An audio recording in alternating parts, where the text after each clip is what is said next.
For Texas A&M to beat Notre Dame, Nic Scourton has to play incredible.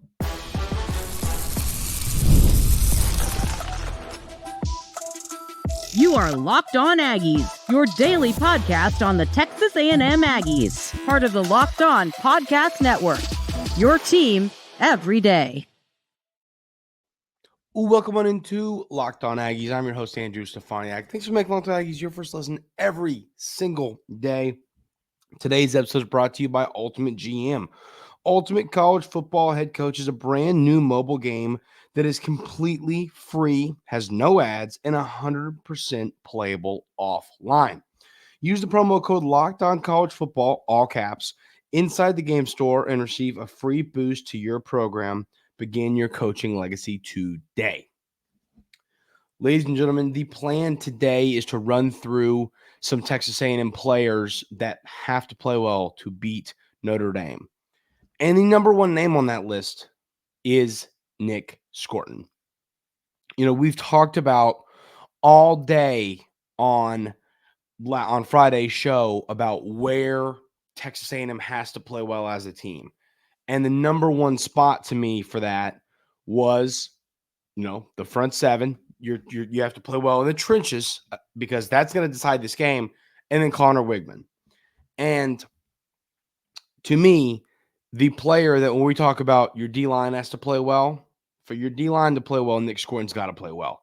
He, for Notre Dame fans, is an incredible player. Came over from Purdue, a guy many expect to have double-digit sacks this year, a guy many expect to be one of the best defensive players in the SEC this season. And, if he's coming off the edge, if he's getting pressure on the quarterback, especially with what we've talked about, the issues for Notre Dame up front. And, so I got a comment the other day from a Notre Dame fan. And once again, welcome Notre Dame fans. Excited to have you all this week and break down this game. It's going to be a fun one. I know y'all can't wait, and neither can I, and neither can Texas A&M fans. But there was one comment I really wanted to kind of comment on, and we're going to discuss that in segment 3 more, but about how it basically said Notre Dame's offensive line issues are inexperience, while A&M's are lack of talent, and that is just so not true. We're going to discuss that in segment 3. So that's a very important conversation for this football game. So stick around for that. But yeah, Nic Scourton, he's got to play well. This is going to be his welcome to the SEC, welcome to Texas A&M moment game. He has got to show up. I mean, as you everydayers here at Locked On Aggies know, I've sat here and I have talked about Nic Scourton. I believe he's going to be an absolute star for the Aggies this season. He's a great pass rusher. He has a variety of moves. He's got a diverse set of moves. He can hit you with the spin. He can hit you with the push-pull. He can hit you with the bull rush. There's so much that he can do when it comes to getting after the quarterback. And I think that is going to make him such a special player in the SEC like he was last year for Purdue in the Big Ten. And yeah, I believe he gets his double-digit sacks. And also, let's say, and I've talked about this too, there's a chance that maybe he doesn't get a ton of pressure because he's getting double teamed. Now, obviously, we talk about to be a great player, to be a great receiver, to be a great pass rusher, you have to be able to get open or get to the quarterback when you're double teamed. And I believe Nic Scourton can do that. But if the best case scenario is he's taking away blockers for some of these other incredible Texas A&M pass rushers, front seven players. So Nic Scourton's got to show up. He's one of the most anticipated transfers we've seen. People are excited. He's got to have a big game. And I think if he shows up big and he's creating havoc, I think he's a player that can make a game-winning or losing difference for the Aggies. The next guy is Trey Zuhn. And, it's not rocket science to have when you're going against this elite Notre Dame defense. And I'll tell you this, Notre Dame's defense is really, really, really going to be great. It's going to be incredible. And seeing how they show up in week 1 is going to be interesting, but you expect them. Defense travels, defense travels on the road. And even in this hectic environment they're walking into, the defense is going to show up and play great. So Trey Zuhn that's Texas A&M's left tackle for Notre Dame fans. Trey Zuhn has got to play well. We've talked about he's probably Texas A&M's best offensive lineman. We think he's in for a year where he's going to take a massive step forward and have the best year of his Texas A&M career. But we can sit here and talk all we want about it. He's got to do it. And he's going to be going against a ferocious Notre Dame front. I mean, Notre Dame's defense is really good. Notre Dame fans, I am not going to sit here and discredit any, part of this defense. It is an all-around elite defense. There's no question there. And how Trey Zuhn plays will have a huge factor in this game. If Notre Dame is getting pressure all game long, if they are just living in the backfield, Notre Dame's going to win this game. It's simple as that. If they live in the backfield, if Connor Weigman has no time, if he isn't able to get the ball to receivers, if we're not able to run the football, Notre Dame's winning this game. It's very, very simple. The offensive line has to play well. It just does have to play well. That's just going to be the reality here. So Trey Zuhn is going to be very important in this ball game. The next guy I got, once again, it's not a rocket science take, and you couldn't have this list without having his name. It's Connor Weigman. Connor Weigman is a quarterback that I expect to be I still think he's one of the most underrated players in college football. Notre Dame fans, my argument for Connor Weigman all season long has been, listen, people aren't talking enough about this kid. Yes, we haven't seen a ton of him. We've seen a little bit of him his freshman year, a little bit of him last year before the injury. But what he has, the type of player he is, he's going to be special. NFL scouts like him for a reason. NFL scouts look at him as a potential first-round pick for a reason. His upside is through the roof. He's got incredible weapons. He has an incredible offensive coordinator. And I think all these things are going to combine. All these things are going to stack. And when that happens, I think you're going to see Connor Weigman have a career season. And I think Connor Weigman knows this is his college game day. It's going to be there. You want to go be a first-round pick? Go play well in this football game. Simple as that. Go show up. Go beat a top 10 team at home. Go get the hype train surrounding Texas A&M. Go play well against one of the best defenses in college football. If you do that, your draft stock is going to rise. People are going to buy into the Connor Weigman hype. So he's got to play well. He's got to hit receivers. He's got to make the right decisions. He's got to take care of the football, which he's done historically throughout his career to this point. And he's got to push the ball downfield. You got to win this game if you're Connor Weigman. And if you do, it's going to be a good start to a career year for him that leads to him being a serious contender for a first-round pick. The next name I have is an interesting one, and it's Trey Watson. Those of you that listen to the show all offseason know that you would expect me to be saying Donovan Green. I think Donovan Green is going to take a little bit longer to get back to being Donovan Green than I previously expected. And Colin Klein loves to use tight ends. Colin Klein wants to use his tight ends and use them a lot. So Trey Watson is the name I have, and I think he becomes very important to this game because I think he's tight end one for the Aggies in this game, and he's got to show up because Colin Klein uses the tight ends a ton. He utilizes that position a lot, whether it's to help create holes in the run game, whether it's to go downfield and catch passes. Obviously, last year at Kansas State, Sanat was a great player. He's now moving on to the pros. And I keep forgetting what NFL team he's on. I don't know why I keep forgetting that. But, he used Sanat a lot last year. He wants to use his tight ends a lot this year. That is the reality. And Trey Watson, I think in week one, while Donovan Green, I still believe Donovan Green's the best tight end on this roster. I do. But I believe Notre Dame fans, he tore his ACL a week or two before the season last year. So he's kind of still getting back to being able to cut and all that. So I believe he'll be active in this game, but I don't know if he's going to be fully Donovan Green for a few more weeks. So I think that makes Trey Watson even more valuable in this football game. We've got a few more players that we got to run through that will make or break this game for the Aggies. A lot on defense, and I think this offensive player with some injuries is going to be crucial for the Aggies. We'll talk about all that coming up right here on Locked On Aggies.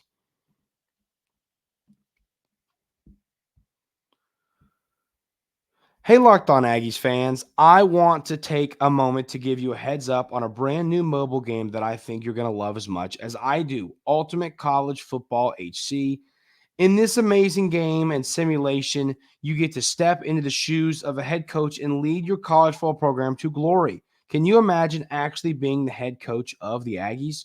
From recruiting players and hiring coaching staff to overseeing training camps and handling school scholarships, you control every crucial detail of your program. It's all in your hands.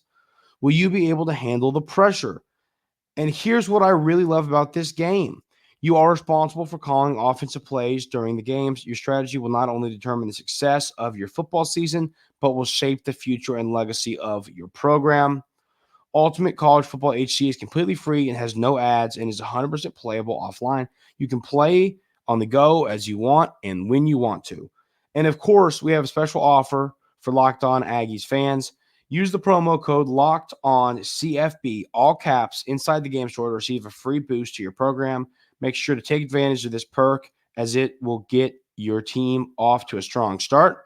To download the game, just visit ultimate-cfb.com, ultimate-cfb.com, or look it up on the App Store, Ultimate College Football HC. Begin your coaching legacy today.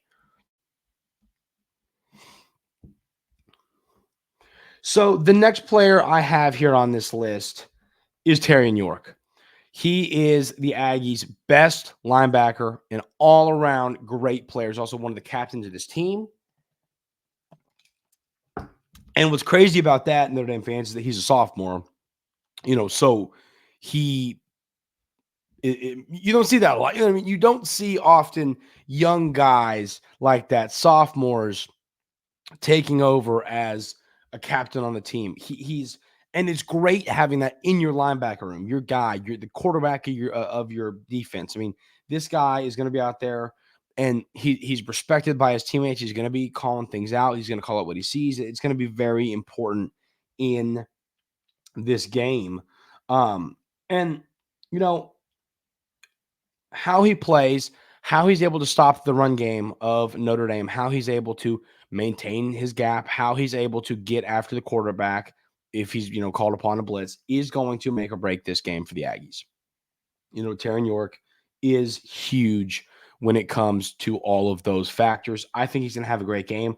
I think the leap he's going to take from what he was last year as a true freshman to this year as a sophomore is going to be greater than many expect. Because we all go, man, Terry York's great. How much better can he be? I think he's going to take a bigger step than many imagine from last year to this year. So I'm really excited to see how that works itself out. The next name I have here is Le'Veon Moss, and he's the player I was hinting at, talking about when it comes to who was going to be the pivotal offensive guy. Ruben Owens, of course, you lost him with the season-ending injury, and now it's the Le'Veon Moss show. Le'Veon Moss is a really good running back. Once again, this is not like you're playing we're done for. Le'Veon Moss is a great player. He's played a lot of football, how to play a lot of snaps for the Aggies last season. He knows how to play and knows how to play in big games. And I don't think you're missing much of a beat between Owens and Moss. And I've said that all offseason. When I talked about them kind of being a 1A and 1B type of backfield, and I said I lean toward Owens being the better back, 51% to 49. I mean, I've never thought that this was, oh, man, Owens is so much better than Moss. No, they're both great players, and now Moss is just going to be the guy. He's going to be the bell cow. He's going to be the main running back in this offense. He's a great player. He can run around you, through you, past you. He can catch the ball out of the backfield. He can do everything he's called upon, and you still have some other great players in Amari Daniels and E.J. Smith back there as well.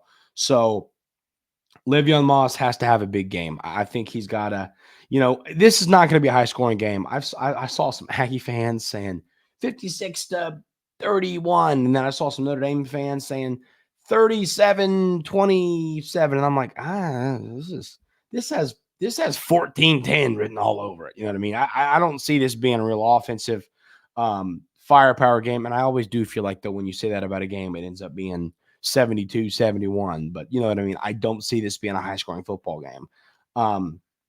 So if Le'Veon Moss has a good game on the ground, he's able to help Texas A&M sustain drives. I think it helps this football team a lot. The next guy I got here is Bryce Anderson, who is finally back playing his natural position of safety. That was the first thing that Coach Elko did. I mean, Mike Elko walks on campus and says, yeah, I recruited you to play safety. You're a safety. You're not playing nickel anymore. So I think Bryce Anderson is going to have a big role in this game. He's a player that had a okay year last year. I was going to say solid. I don't know if I'd say solid. I think I'd say okay. But he's playing out of position. You know, I don't think nickel was the right spot for him. I think safety is the place he needs to be playing. And it's not like, oh man, how's he going to play at safety? That's his natural position. He knows what to do back there. There's not going to be an adjustment period for him in this game. I think he's going to be able to walk right into it and play well against Notre Dame. The next name I have is Noah Thomas. I think he is the Aggies' best receiver. I think, and I know that Notre Dame has some great players in that room and in the secondary, in the quarterback room. But I think Noah Thomas is going to be a mismatch at his 6'6" frame, his ability to go up and high point the football, his ability to get vertical. He is a great wide receiver. And I fully expect him to have this breakout game. You know, last year in the season opener, and obviously New Mexico's not Notre Dame. Let's be honest there. But he kind of had a bit of a breakout game, and then injuries kind of derailed his season. You know, he was off and on the field all year. I think that this is the season where he fully sustains a great season, start to finish. I think he has double-digit touchdowns. I think he gets close to 1,000 yards, and I think this is his opportunity to prove that against probably the best defense you're going to face all year. I think that's fair to say. I think that is fair to say. It could be a conversation, but this is going to be one of or the best defenses you face all year. So if Noah Thomas is able to play well in this game, I don't think he's going to have any issue playing well all season long. The next name I have here is Shamar Turner. And once again, this is the same thing we've talked about. This is the same conversation that we've had with Nic Scourton. Shamar Turner is the Aggies' other elite defensive lineman. If Notre Dame focuses a lot on Scourton, and that's part of that's what makes it hard to defend, to prepare for this Texas A&M team, is you can't you can't just go, okay, well, we'll stop Nic Scourton. Okay, well, there's Shamar Turner. We'll stop Shamar Turner and Nic Scourton. Well, there's DJ Hicks. There's Cassius Howell. There's Rodas Johnson. There are so many great players along this defensive line. And once again, same can be said for Notre Dame. You know what I mean? There are elite players across that entire defensive front. I'm not saying that that's just the case for the Aggies, but I am saying, knowing that the trench warfare is going to make or break this football game, that's an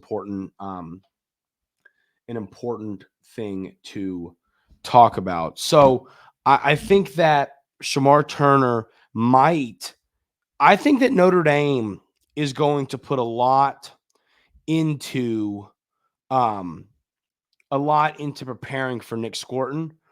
And I think if they do that, that's going to help Shamar Turner really take over in this game. But once again, while I think they're preparing for Nic Scourton, I think they're saying, listen, that Shamar Turner gets pretty good too. Now we have to have more of a boring conversation, but it's an important one. Randy Bond has got to make his kicks in this game. As I said, this has 14-10, 17-9 written all over it.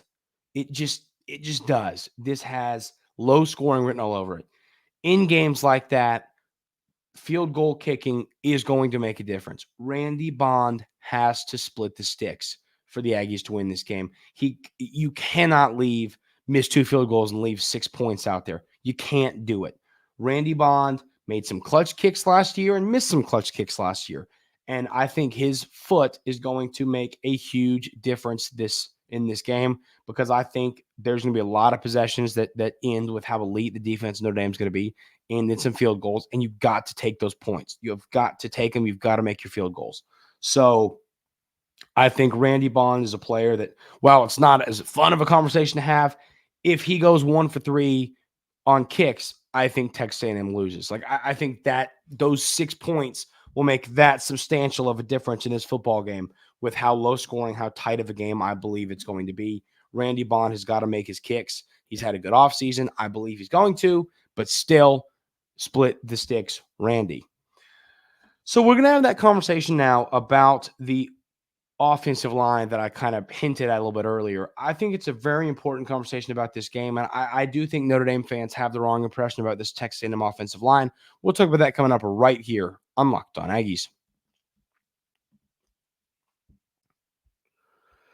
But we got to tell you about our new friends over at 5 Hour Energy. Listen, the best time for me for a 5 Hour Energy is after lunch. Listen, we all know what it's like. Today's a Monday, right? Yeah. Oh, it's a Monday. Maybe everyone had a long weekend. I know fantasy football drafts. A lot was going on this weekend.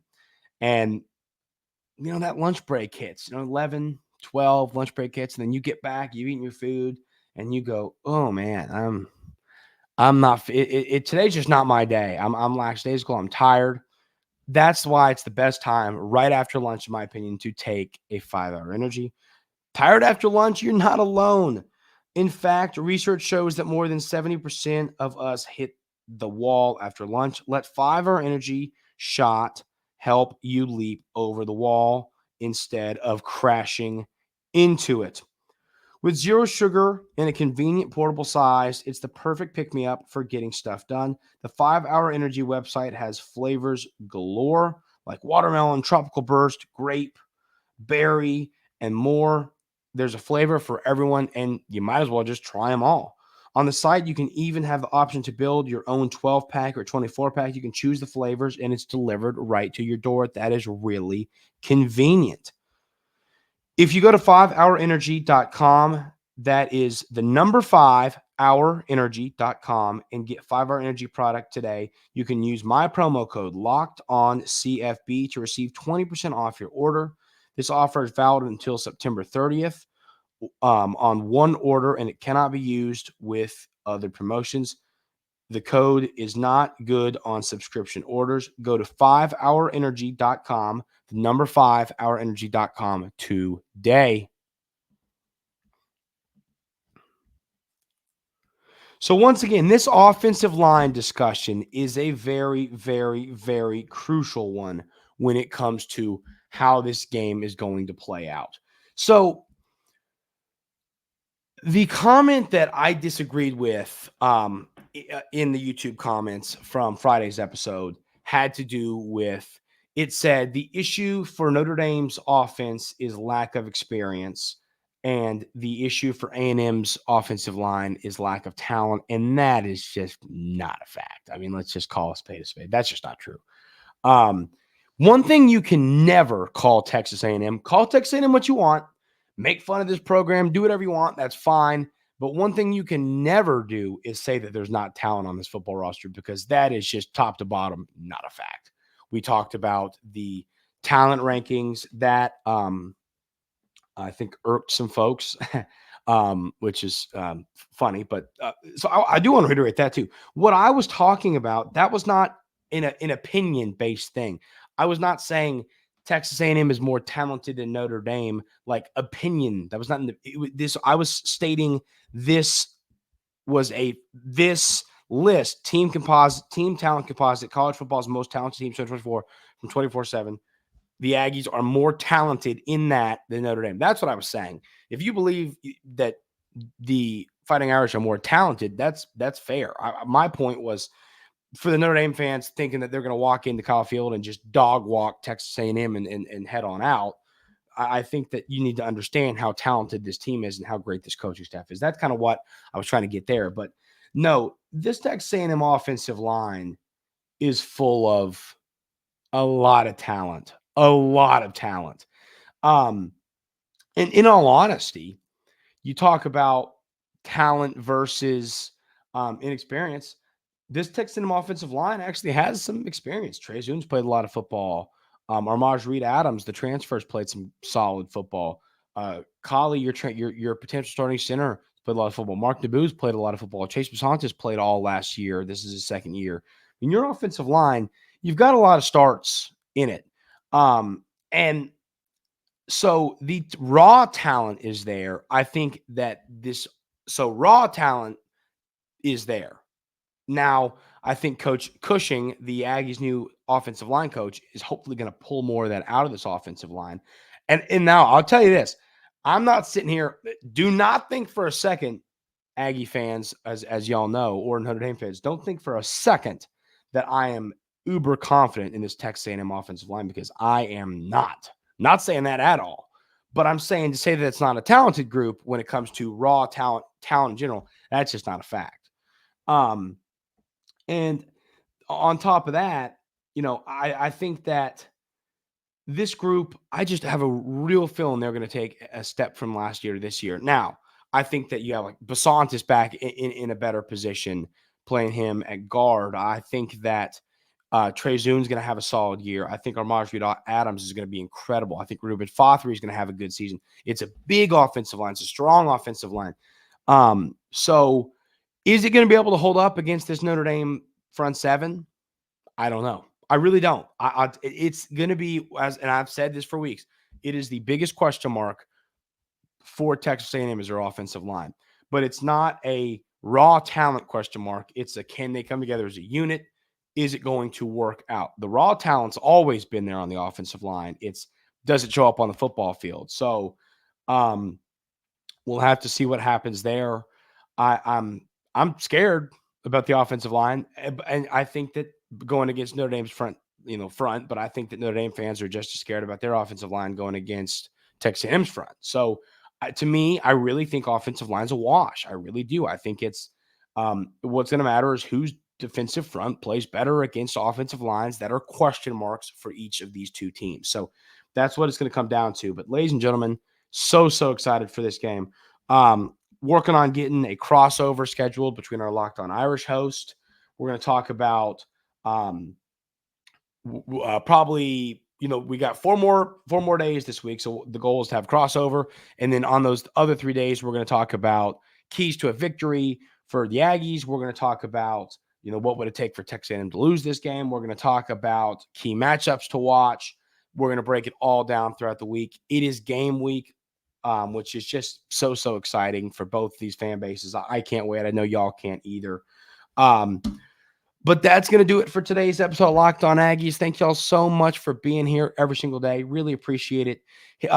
New fans here, or new listeners here, Aggie fans, if you haven't already, hit that subscribe button. If you want your fix of Texas A&M football content all season long, this is your one-stop shop for it. So hit that subscribe button. Helps the show a ton, and then it'll pull up in your feed during the season. Hope everyone has a great rest of their Monday, and we'll see you tomorrow right here on Locked On Aggies.